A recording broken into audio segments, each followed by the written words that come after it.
Nessa semana a gente comemora pela 50ª vez o Dia da Terra, que é uma celebração global para aumento da conscientização ambiental. E essa é a maior celebração do mundo que não é religiosa. Então, nesse vídeo eu vou te contar um pouco da história dessa celebração, por que que a gente comemora o Dia da Terra, e eu vou te mostrar as 10 melhores imagens do nosso planeta azul vista do espaço. Então fica aí.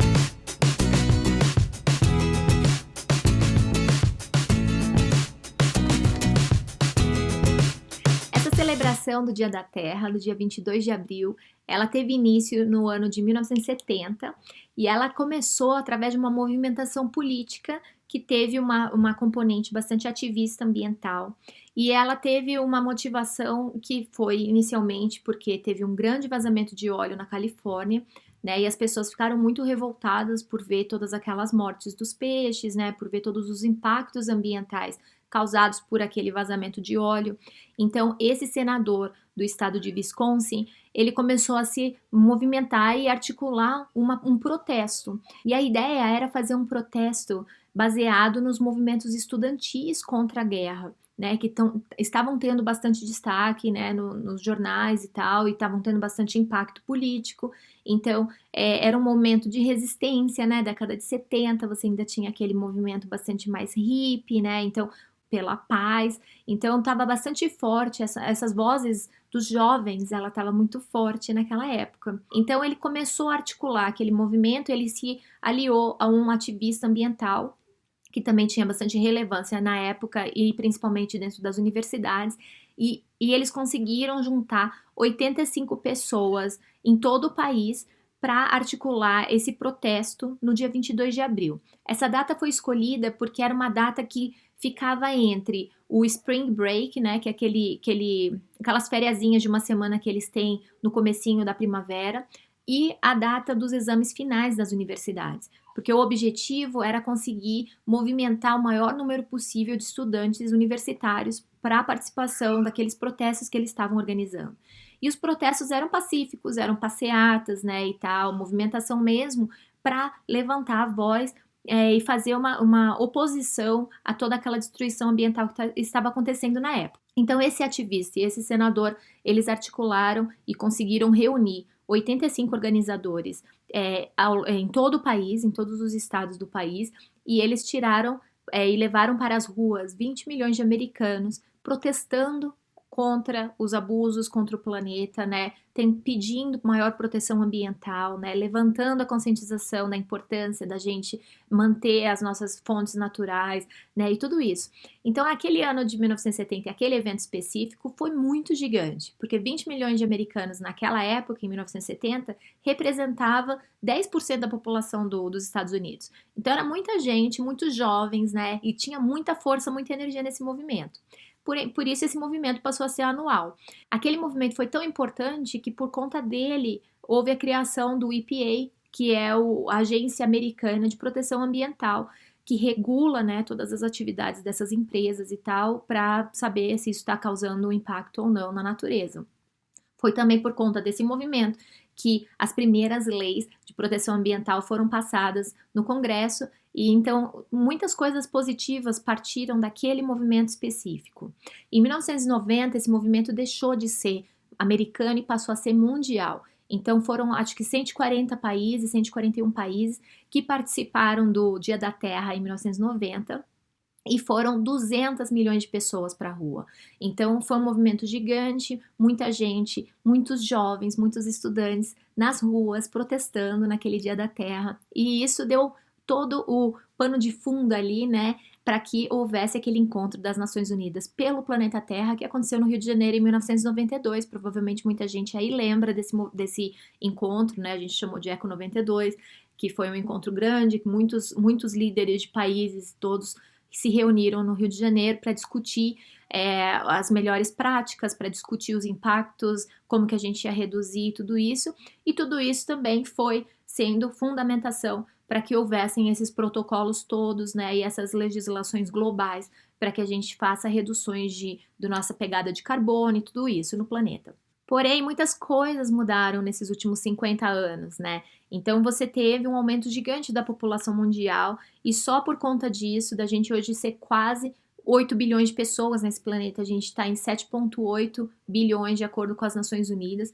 Então, essas pessoas, elas precisam comer, elas precisam morar, elas acabam tendo criando lixo, né? Elas têm uma pegada de carbono, elas liberam gás carbônico na atmosfera por conta de suas atividades, e tudo isso é nocivo para o planeta, obviamente. Então, o fato de haver muita gente no mundo hoje, a gente acaba indo viver em regiões que antes não eram ocupadas pelo ser humano. Então, a gente acaba devastando a floresta, a gente acaba usando a terra de forma muito agressiva, né, por questões agrícolas e tal, pecuária, e a gente acaba entrando em contato com animais silvestres, porque a gente está ocupando um ambiente que inicialmente deveria ser ocupado por esses animais. E de acordo com a CDC, 3/4 das doenças infecciosas, elas são causadas por animais, elas vêm dos animais, e vêm dos animais silvestres os novos vírus, né? Que é o que a gente está experimentando hoje, em 2020. A nossa celebração pelo Dia da Terra foi em casa, não houveram protestos como normalmente a gente faz, né? A gente não pôde sair às ruas para levantar essa conscientização, mas a gente está vivendo na pele o impacto da gente não pensar na hora da ocupação, da gente não pensar na hora de botar um monte de filho no mundo, na hora da gente não pensar na hora de fazer as nossas práticas do dia a dia, o que a gente come, como que a gente consome, o que a gente compra. Tudo isso acaba somando aí nessa montanha de péssimas ações humanas contra o planeta Terra, e a gente acaba virando esse problema ambiental. Porém, não são apenas más notícias, porque ao longo desses 50 anos houve um avanço absurdo do entendimento que a gente tem do sistema planetário, né, do sistema climático, das nossas ações, dos impactos do ambiente, e tudo isso se deu graças à ciência, à pesquisa, né, e a gente hoje em dia sabe o que a gente tem que fazer para resolver esse problema, né? Hoje, toda criança que vai para a escola aprende qual é o impacto do seu lixo, aprende sobre reciclagem, tópicos que não eram abordados lá no ano de 1970. Então, hoje a gente sabe o que a gente tem que fazer, então, simplesmente mudanças de hábitos, né?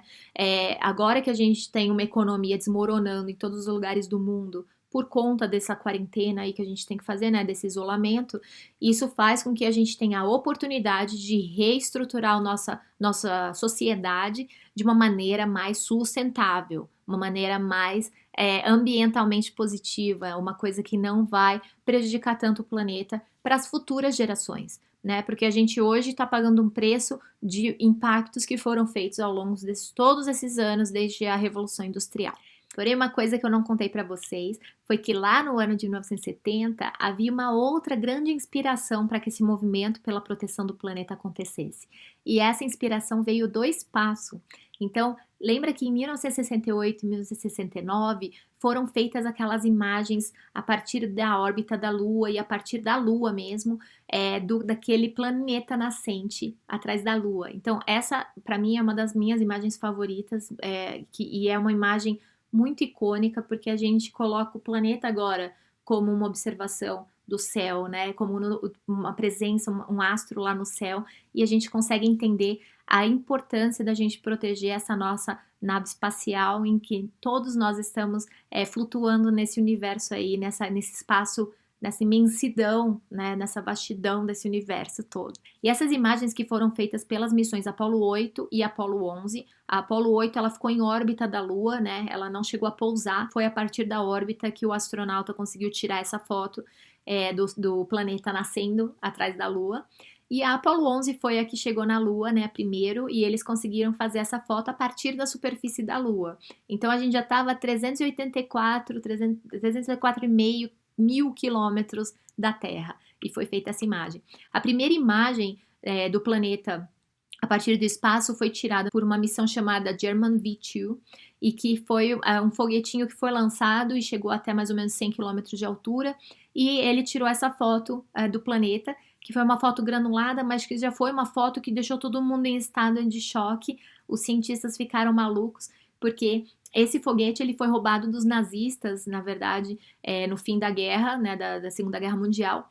E depois ele foi modificado pelos cientistas e engenheiros do APL aqui dos Estados Unidos, do Applied Physics Lab, e eles colocaram, ao invés daquele, porque era um míssil balístico, né? Então eles tiraram lá a bomba que estava no começo, no nariz do foguetinho, e no lugar eles colocaram instrumentos científicos, inclusive uma câmera.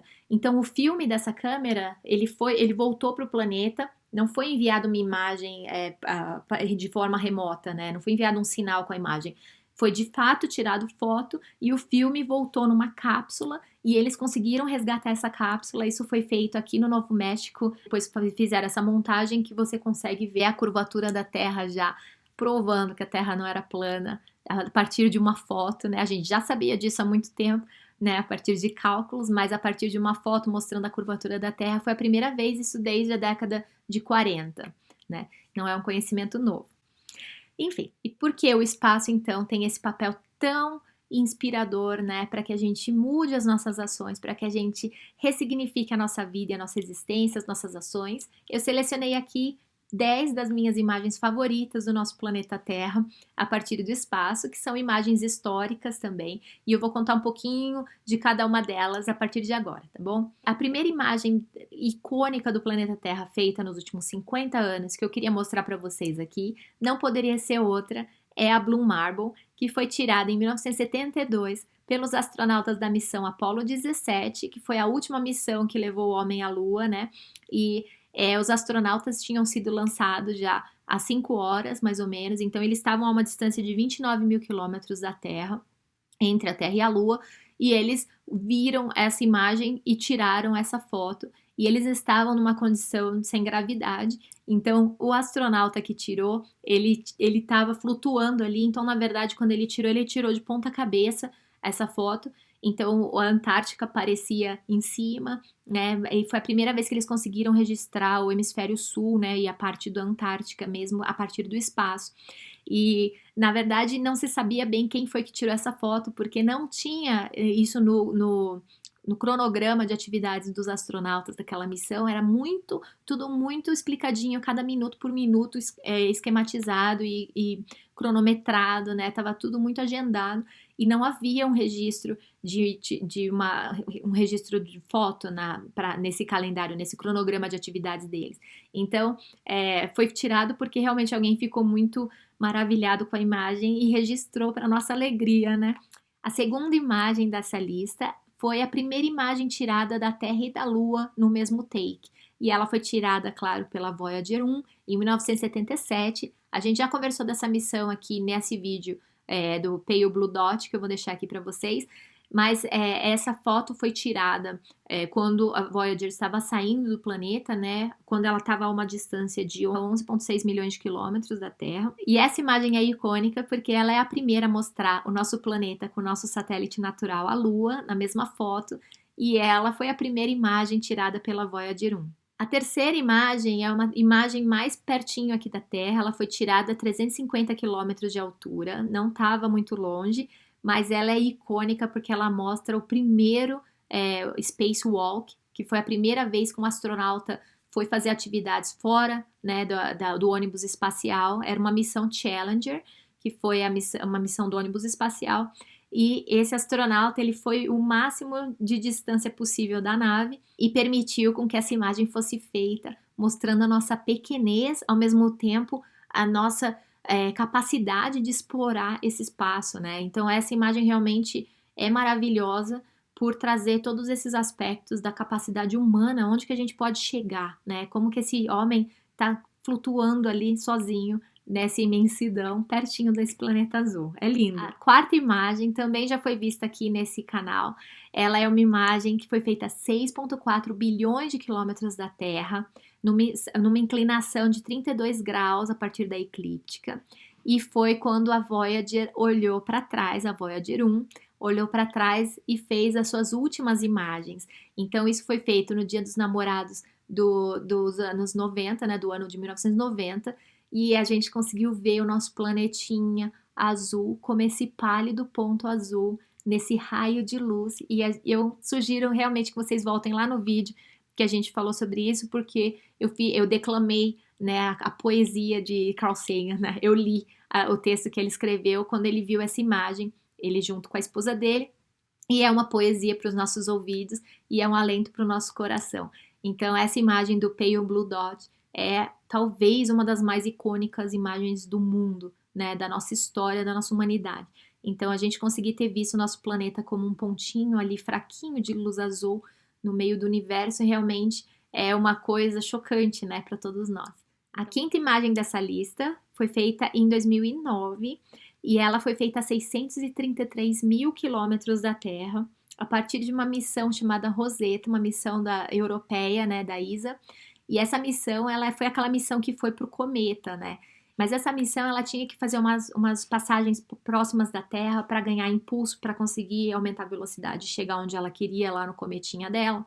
E numa dessas passagens, quando ela estava próxima da Terra, quando ela estava a 633 mil quilômetros da Terra, ela fez essa imagem, que é da Terra crescente, que também eu, quando vi, realmente me tirou o fôlego e trouxe lágrimas aos meus olhos, porque é uma imagem tão impactante, ao mesmo tempo tão delicada, né? Eu queria trazer para vocês, porque ela não é uma imagem tão conhecida assim. Então, espero que vocês gostem dessa imagem também, que foi a quinta da nossa lista. A sexta imagem foi feita em 2012. Ela foi feita com um satélite que tem órbita polar, chamado Suomi NPP, que é uma missão também de observação dos eventos da Terra, dos eventos extremos da atmosfera e tal. E ela foi feita a 800 quilômetros apenas de altitude. Então, obviamente, essa imagem não foi feita como uma foto inteira, né? Então, ela foi uma montagem de várias imagens tiradas por esse satélite em várias dessas órbitas, mas é uma imagem super alta resolução por conta disso, né? Então, cada uma desses pedacinhos aí do planeta, ele foi tirado de uma maneira diferente, né? Ele foi tirado num momento diferente, mas ele fez essa composição toda que formou essa imagem linda, com maior resolução para que a gente aprecie cada detalhezinho do nosso planeta. Também é lindo. A sétima imagem também é um Blue Marble, é um planeta inteiro. Essa sim é uma imagem completa, né? Uma foto única do planeta todo. E ela foi feita a partir do ponto lagrangiano 1 entre o Sol e a Terra, que é um ponto de equilíbrio gravitacional, né? Entre o Sol e a Terra, que fica a 1,5 milhão de quilômetros daqui. E você consegue ver o planeta todo. E ela foi feita pela missão Discovery, pelo instrumento EPIC, que é uma missão que estuda tanto a Terra quanto o Sol, é uma missão da NASA, da NOAA, e ela faz observações do vento solar, mas ela também faz observações da Terra. Então, todas as outras imagens da minha lista, elas vêm dessa missão, porque eu acho que é um ângulo privilegiado da gente observar o planeta, né? A gente consegue ver o planeta como um todo, e a gente consegue observar o que está rolando em torno dele. Então, por isso, a oitava imagem, na verdade, vou mostrar o vídeo para vocês desse momento, que foi capturado por essa mesma missão Discovery, né, por essa mesma instrumento EPIC. Ela registrou a passagem da Lua entre a Terra e a nave. Então, a gente consegue ver o lado oculto da Lua nesse momento de Lua nova, né, que aconteceu aí, que era momento de Lua nova para o planeta. E a gente consegue ver a passagem dessa Lua, que foi uma outra coisa que aconteceu em 2016 e que realmente eu acho que todos nós ficamos bem impressionados com esse vídeo e as imagens desse momento aí, dessa lua nova, né? A nona colocação aqui da nossa lista, também eu vou colocar vídeo ao invés da foto, que foi o momento do eclipse solar, né, de 2017, que aconteceu sobre os Estados Unidos, né, e foi o momento em que você vê essa missão Discovery conseguiu capturar a passagem da sombra, né? A sombra que foi feita pela Lua quando a Lua passou entre o Sol e a Terra. E pelo fato dessa nave estar lá no Lagrangiano 1, ela conseguiu ficar num ângulo que ela viu a sombra passando e cruzando todos os Estados Unidos, né? E acabando no oceano, começando lá no Pacífico, acabando no Atlântico. E foi um momento lindo também, que é registrado por essa mesma missão. E eu acho que também tira o fôlego de todos nós. E a última imagem dessa lista é, de novo, o planeta inteiro. É um outro Blue Marble, né? Visto a partir dessa semana. Então, esse é o planeta como a gente vê hoje em dia, né? E eu vou deixar o link aqui embaixo dessa missão, do portal dos dados dessa missão Discovery, para que vocês possam visitar e visualizar o planeta Terra, diferentes regiões do planeta, né? A partir ao longo do dia, o planeta gira, então ele consegue registrar vários takes ali da parte da África, da parte das Américas, da parte da Oceania, e é lindo. E eu vou deixar aqui para que vocês brinquem, que vocês observem. Então, quando vocês precisarem de algum tipo de inspiração, principalmente nesses momentos que a gente está vivendo, visitem essa página, observem nosso planeta e lembrem que esse momento vai passar, que a gente está vivendo, e o planeta vai se reestruturar e a gente vai conseguir refazer a nossa sociedade de uma maneira sustentável para manter nossos recursos do nosso planetinha azul. Tá bom? Espero que vocês tenham gostado. Tchau!